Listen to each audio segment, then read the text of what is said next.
So unless you've been living under a rock, robot vacuums have definitely improved over the years. Now we got robot vacuums that can detect carpet and not mop your carpet. They're also hybrid systems, so they can vacuum and mop at the same time. You also have robots that can detect shoes, power cables, any type of object you might occasionally leave on the ground. And if that's not enough, vacuums can now act as a mobile security device. Yes, I can FaceTime myself and watch my jolly self. Yeah, I don't want to see it. Alright, let's turn the camera over. Okay, maybe this is too much. Maybe we need to step back a little bit, go in reverse, and maybe we need to go back to the basics. So a new robot vacuum came from Roblox. Let's check it out. Whoa, I didn't realize how big my table is. Sparkles, can you handle that? Whoa! Sparklers! Wow, that's amazing. Thanks so much. I'm between two boxes here. Whoa, I can't see you guys. Alright, so we got the Roborock S6 MaxV and we got the Roborock E4. What? There's a new one? Yes, there's a new Roborock that just came out alongside with the Roborock S6 MaxV. Okay, so I got my cool pointer here. Which one do you like? Do you like that one or do you like that one? Get that out of here, Roborock. Alright, so don't forget this little blue pillow right here. Yeah, go ahead and smash that like button. I'll show you a demonstration. Yep, that's all you have to do is just smash that like button. Really helps out this video. Yes, sad day. It's a very plain box. Nothing too fancy here. Alright, so in this video we'll do a quick unboxing. We'll go ahead and compare it to the other Roborock models. Also we'll do a pickup challenge. And lastly we'll do a head-to-head challenge with the new fancy Roborock S6 MaxV versus the cheapest Roborock E4. Alright, let's get started. Kids, don't play with scissors. Get those little kid-friendly ones like I have here. Well, to keep you guys on your toes, I'm actually going to do the head-to-head challenge first. So the Roborock S6 MaxV is on the right and the Roborock E4 on the left. So I got my trusty scale out. We're doing 2 ounces in 3 decimal places. So first we'll check out the large dustbin of the Roborock E4. This is the dry weight of the dustbin. And it looks like we're at 6.255 ounces. Now you may notice that there's some dirt and debris in the dustbin. I already ran this robot in my house once and it did a really good job picking up a lot of fur, or what do you call it, dust bunnies. So let's check out the Roborock S6 MaxV. You may notice that the dustbin's a little bit smaller, around 480 milliliters, but they both do a good job picking up dirt and debris, and we're at 5.905 ounces for that dustbin. So let's go ahead and check out the materials I'm going to use for this pickup challenge. So for this pickup challenge, I'm actually going to do like some powder, some hard candies, also some black rice. We're going to do some beads and some Skittles. I think I'm going to put out about 10 Skittles along the edges to see how well the side brush does. We'll see how well the robot does along the edges, hardwood, and carpeted areas. Okay, so we'll start with the Roborock E4. So both robots have 4 different vacuum levels. Now one thing to note is the Roborock E4 runs around 2000 pascals, whereas the Roborock S6 MaxV runs at 2500 pascals.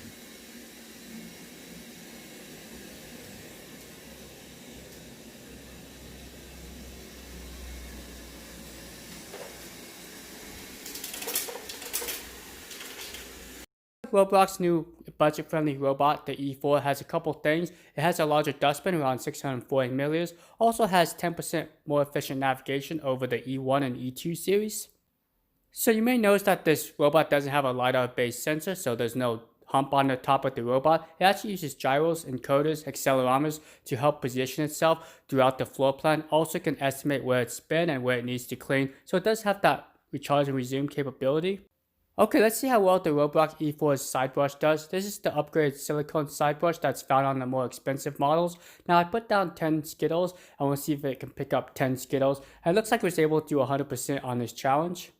Some other upgrades over its predecessor is it's 11% more powerful at 2000 pascals versus 1800 pascals. Also the mopping system is 28% larger, meaning you can hold 28% more water. Okay, so it looks like the E4 is almost done. It took us about 11 minutes or so to clean up this area. We're at 93% on its max power mode. The cleaning pattern is very different from what the Roborock S6 MaxV does or any Lidar-based Roborock. So with those robots, they actually do a perimeter sweep first and then a back and forth cleaning pattern. Whereas like this gyro-based robot, it actually does a back and forth cleaning pattern first, then wraps it up with a perimeter sweep. This is very similar to the Roombas. Okay, let's see how well this robot does around the edges. I actually left a piece of candy on each corner of the legs, so we'll see how well the side brush does being able to grab the candies. I think there was one in the bottom right corner of the chair leg, so it did miss that one. Despite having a different cleaning pattern than the S6 MaxV, the Roborock E4 did a fairly good job, and you see that it does effectively get all the dirt and debris around the chair legs, minus that one piece of candy towards the back. The first thing I did when I got the Roborock E4 was charge it up and do entire floor plan cleaning. The E4 is great for someone that's looking for a secondary or a vacuum made for the basement, or for a new time buyer that's looking for something that's easy to use. This guy is designed for larger floor plans, also has to recharge and resume. For the most part, the E4 did a decent job covering my entire floor plan. My floor plan is 2,800 square feet, and in my dining room area, there's a lot of obstacles like chair legs and different types of like camera stands and stuff, and the robot did a decent job navigating around them. But since it tried to incorporate back and forth clean pattern the entire time, it did miss a few areas. Like its older brothers, these gyro-based robot vacuums had no problem cleaning in complete darkness, so that's a great plus. You can run these at night. Also, once they're done cleaning, they actually return back to the charging base without any issues. Now, one thing to note is make sure you don't interrupt the robot or it could cause some issues. Okay, let's set up for the Roborock S6 MaxV. Now you notice that the S6 MaxV actually has 5 power settings, also 4 different water settings. One thing to note is since this has the camera system, I actually turned it off for this testing purposes.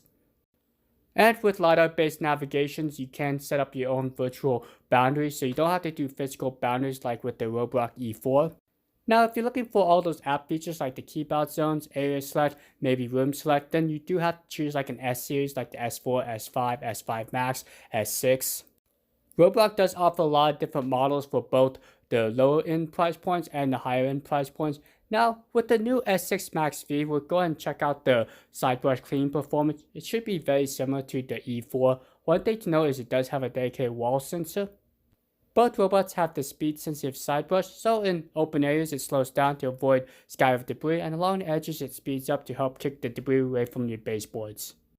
You may notice the cleaning pattern is a little bit different. The Roborock S6 MaxV starts with the perimeter, then fills in that perimeter with a back and forth cleaning pattern.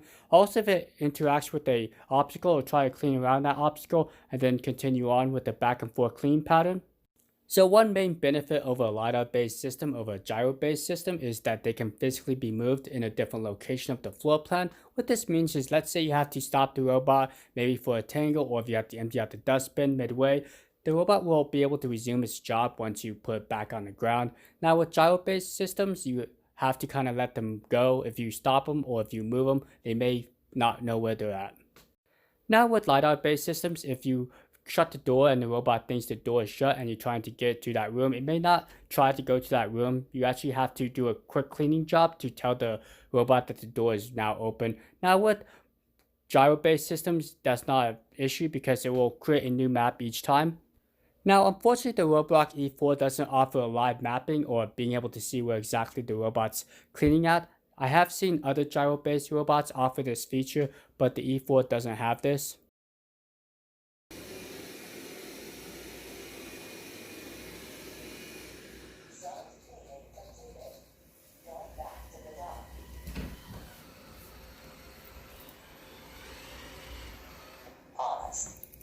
Okay, let's go and check out the weight of the dustbin. Now, just a disclaimer, I actually was scratching my head on the Roborock S6 MaxV. It actually picked up more debris than what was actually calculated on the ground. I put out 1.5 ounces of debris on the ground, but it actually picked up 1.72 ounces. So I suspect it actually picked up some fibers from the carpet or maybe some extra debris from the previous run, but I did try to vacuum up the area beforehand, so that's just one thing to note. So the Roborock S6 MaxV did score 115%. I would use these types of testing as just a reference, just to show you like what type of debris these robots can pick up and the efficiency of the navigation. Your mileage may vary depending on what type of terrain, also how complex your environment is. Now, you can't go wrong with these robot vacuums because they're the best navigating robots you can buy. Also with the E4, it did do really well with its large dustbin. I was able to run multiple times throughout my house without needing to ever empty out the dustbin, and it looks like the E4 did a respectable job, around 94%. So it picked up around 0.91 ounces of debris. Now, one thing to note is the only way to empty out the E4's dustbin is you have to remove the filter, and you can see that some of the debris got hung up around the edges. So I wish that the opening was a little bit larger to make emptying easier. Now, one thing I did test is the filters are interchangeable. Also, the side brushes and extractor bars are interchangeable throughout the entire Roborock lineup. Let's jump back to the unboxing and do a quick physical comparison of the robots. Whoa! Look at this, guys! See that? Wow, that's so amazing. We got the instruction manual. Yes, look at that, guys. See all the colorful, non-colorful information? But make sure you guys read that. Boxy thing? Have you heard of those bag of dinners? Well, we got a bag of robot. Yeah, amazing. Let's go ahead and get this out of the bag. Look, guys, I don't have an extractor bar. This is an extractor barless robot. I'm just kidding. Hold on 1 second.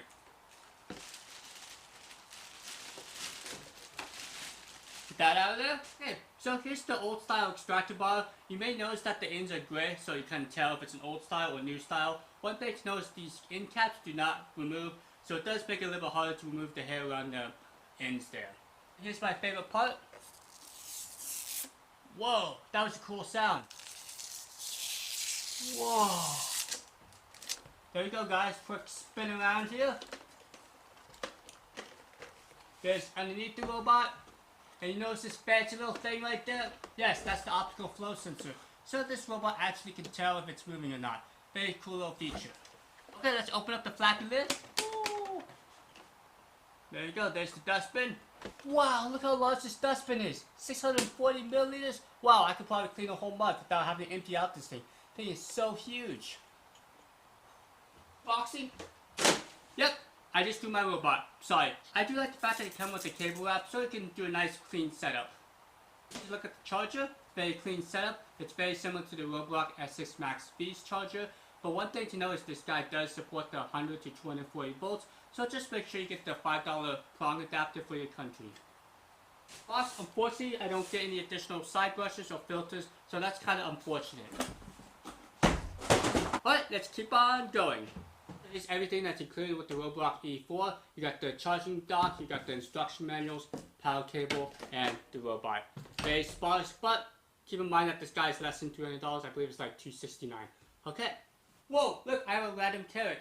Oh well. Okay, so let's go ahead and open up the flappy lids. Yes, this is a terminology I just made up. Wow, look how big this dustbin is compared to the S6 MaxV. That's amazing. So 480 milliliters versus 640 milliliters. That's really cool. All the other robots did have like a little dedicated cleaning tool for the extractor bar to get the hair out, but unfortunately the Roborock E4 doesn't have one of those. Alright, I'm going to go ahead and just stick it in there. Now it does. Okay, so all of these robots do have like the little blue Wi-Fi indicator, but one thing to know is there's no reset button on the E4, but all the other ones do have a little reset button which requires a small pin to push the button down. Okay, let's go ahead and look underneath the robots. One thing I want to test is, does the Roborock S6 gravity-fed mopping system work with the Roborock E4? Yes, it does. Notice the mopping system is not included with the Roborock E4. It's an add-on accessory. I believe it's like $40. You could buy the robot without the mopping system to save a few bucks. So all three of these do have the upgraded extractor bar. I'll go ahead and demonstrate that now. So look at the extractor bars. You notice that the bristles are denser on the newer redesign and the end caps are different color, meaning that you can remove the end caps on the upgraded extractor bar. See, I can easily get the hair off and put the cap back on. Unfortunately, on the Roborock E4, the end caps are not removable. So you do have the option to upgrade the extractor bar and put it in the Roborock E4. Similarities. So they all have click sensors. One thing to know is these guys have 4 click sensors, whereas these guys actually have 6 click sensors. It does have an optical flow sensor, so it really helps the robot know if it's going in the right direction, helps read the floor and determine if the robot's moving or not. These guys don't need the optical flow sensor. They actually have that little hump you saw. That's the Lidar sensor. It actually tells the robot what direction they're going and if they're moving. Okay, so everything else is about the same. They have the front wheel caster here. They also have the side brush. I like the fact that the E4 does have the upgraded silicone side brush. They also have the wheels, and they're all in the same position. One thing to note is the Roborock S4 has the wheels reversed, so it actually sits lower to the ground. Alright, so that's just a quick look at the Roborock E4 and the other models. Oh hey, what are you doing there, Roborock? Just chilling in my chair? I mean my daughter's chair? Okay, so I've got my Galaxy Note 9. This is the phone I've been using for testing purposes. You also can use an iPhone. I also have an iPhone 8 I use as well. So let's go ahead and jump to the Mi Home app. You also have the ability to use the official Roborock app as well. The interface is actually very similar to each other. Now, with the Roborock E4, it's very similar interface. Unfortunately, you don't get like a live map. That's only reserved for the S models like the S4, S5, S5 Max, S6, etc. Okay, so at the top is where you can name the robot. I call it the Roborock E4. Also, you have the area cleaned, it did from the last job. You also have the percent battery life and the time it took to clean that area. Now, at the bottom is your docking station. You also have the clean button. And if you click the little moon, which is on silent mode, you actually can change the power levels. There's actually 4 different power levels, which is really nice. I like that they incorporate a lot of different power levels. Very similar to the S models as well. Okay, now let's jump to the settings. It's fairly basic. For the vacuum settings, you don't have too much going on. So you can change the carpet mode. I like that the robot does have a carpet boost mode. You also have a gentle mode, and you can change the time zone. And if you don't want the robot to have any voice or indications, you can turn on the do not disturb mode. Alright, so you got the timer, fairly basic. The only thing you can do is change the vacuum levels. You can't do area select or room select on the timer mode.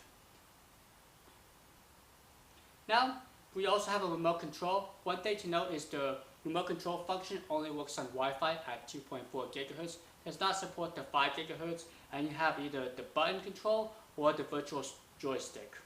I do like the fact that at the bottom you can do a spot clean. You also can do a spot clean on the robot by holding down the home button for about 3 seconds. You have the customer service. You also can do maintenance as well. So it tells you the life of each of the consumables. So let's go ahead and check out the more settings. And that's about it. It's fairly basic. There's not a whole lot to the Roborock E4, but this is one of the cheapest Roborocks you can buy.